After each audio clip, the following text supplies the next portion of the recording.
الخير عليكم، ان شاء الله كامل تكونوا بخير. اعزائي المشاهدين، اعزائي المشتركين معايا، ان شاء الله نلقاكم هذا الفيديو بصحه جيده والف عافيه. اليوم حندير لكم كيكه بالتفاح. واش عندي كامل؟ يلا نحضروا مع بعض.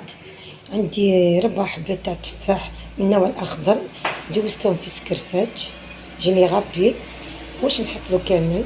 نحط له مغرفه تاع القرفه، نحط لهم غرفه تاع القرفه.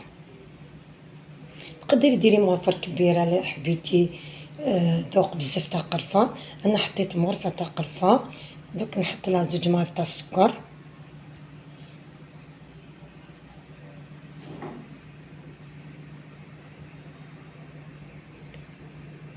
كما قلت لكم 2 مغارف تاع السكر. زيت نحط لها مغرفه صغيره تاع كاكاو.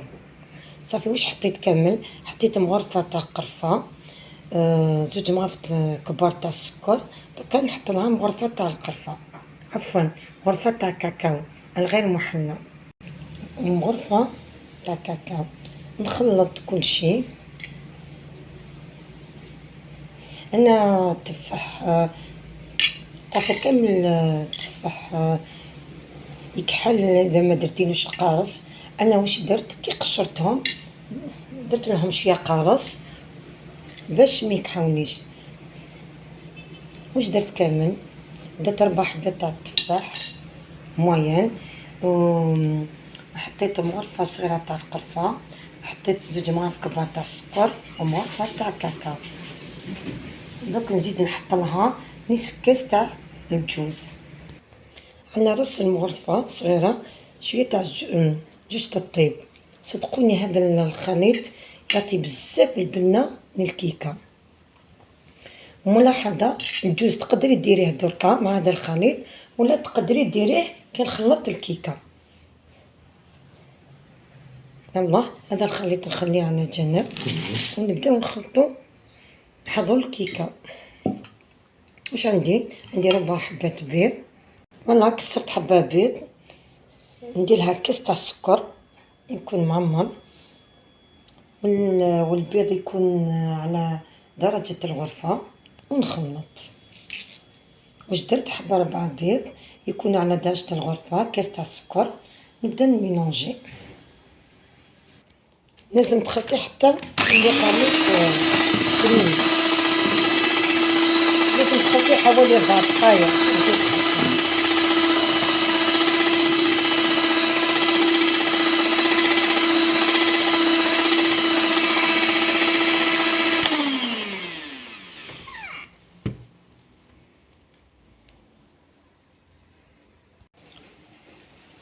بعد ما خلطت مليح الخليط حوالي كما قلت لكم حوالي 4 دقائق حتى داب كامل هذاك السكر. دوكا نزيد لها غرفه تاع فانيليا نكهات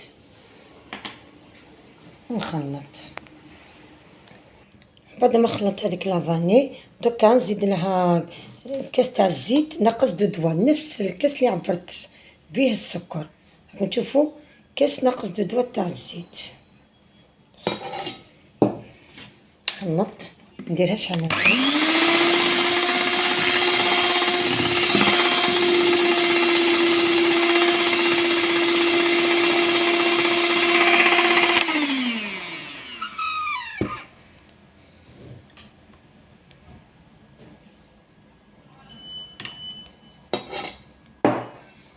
سمحوا لي على الصوت تاع الفاتور.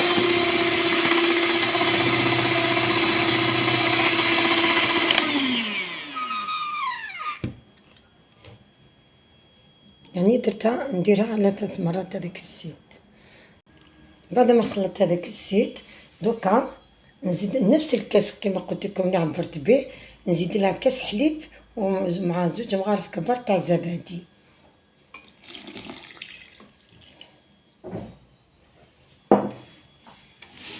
نخلط.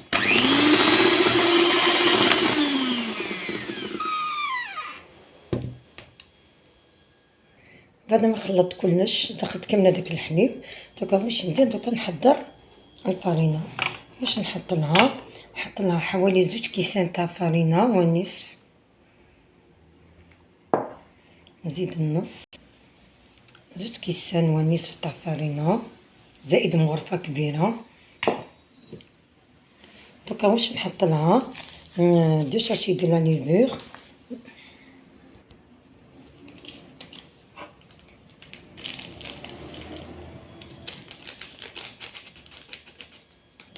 الاولى والثانيه،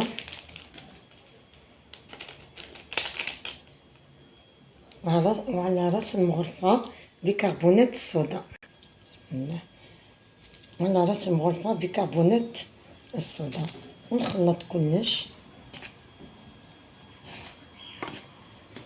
نزيد لها شويه على ربع ملعقه تاني تاع الملح، على ربع ملعقه تاع الملح، نخلط كلش، زائد نصف كاس تاع الجوز قطعي صغير، تخلطي كلش.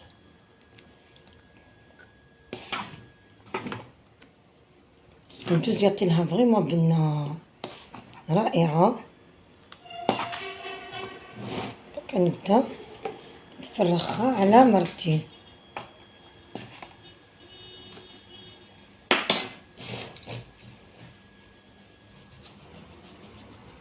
انا الفرينة غربتها، دوكا نخلط، نزيد النصف الثاني عفوا، نخلط. فوالا دخلت كي من هذاك الطحين، هذيك الفرينة، شوف كيفاش جات. دوكا عندي هذا المول راكم تشوفوا فيه، دهنتو بشويه زبده والفرينة، تقدري ديري له زبده الفرينة، تقدري ديري له الزيت كيف وبداي تفرغي. بسم الله.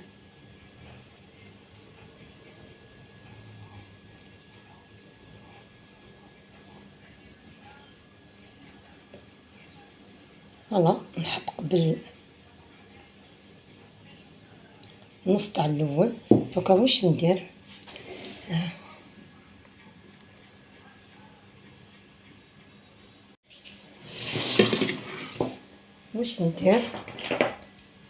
نحط هذاك الميلاج تاع التفاح اللي بدينا به في الاول، نحطو هكذا.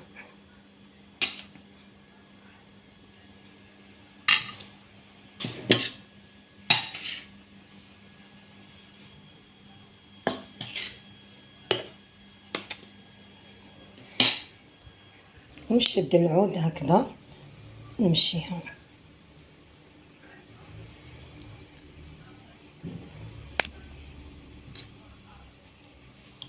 من عندك الجوز تقدري تزيدي له تاني شويه جوز.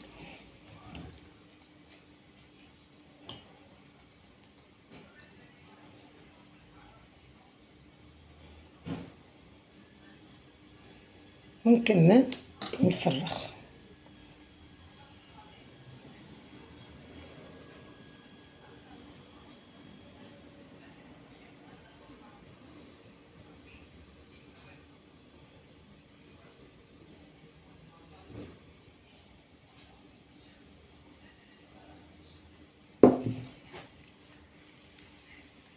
ونحط الخليط تاع التفاح،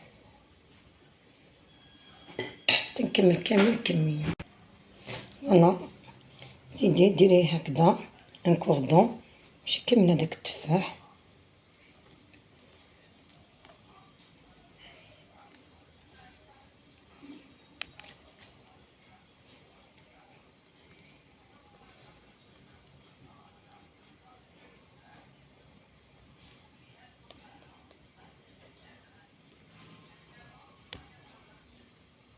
نزيد لها شويه جوز من الفوق، ولا عندك جوز ايفيلي ديري جوز ايفيلي. نحط شويه جوز من الفوق كما قلت لكم، اللي عندكم ايفيلي حطوه. اما بالنسبه للطياب، شعلي الفرن على درجه 180 لمده 55 حتى 58 دقيقه. باش تخبري الطياب حطي شوكه او موس، اذا اذا شفتيني كان ناشف يبان طابت. انا دوكا شعلت الفرن على درجة 180 ونشوفوها بعدين نكملو الوصفة. راكم تشوفوا كيفاش جات، نشوفوا نحيها سخونة. بسم الله، نشوفوا كيفاش جات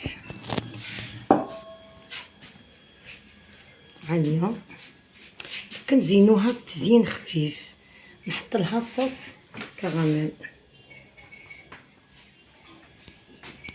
نشوفوا كيفاش جات كيكة التفاح، جات فريمون عالية. نشوفوا شوفوا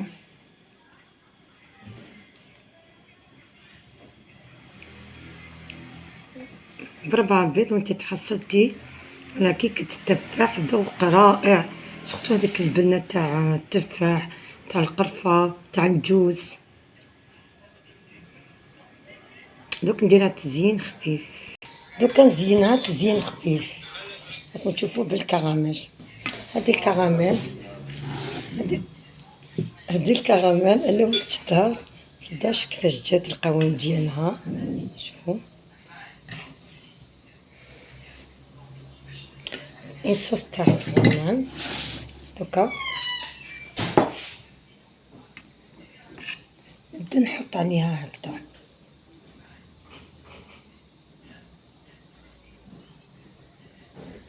حتى تكملي كامل.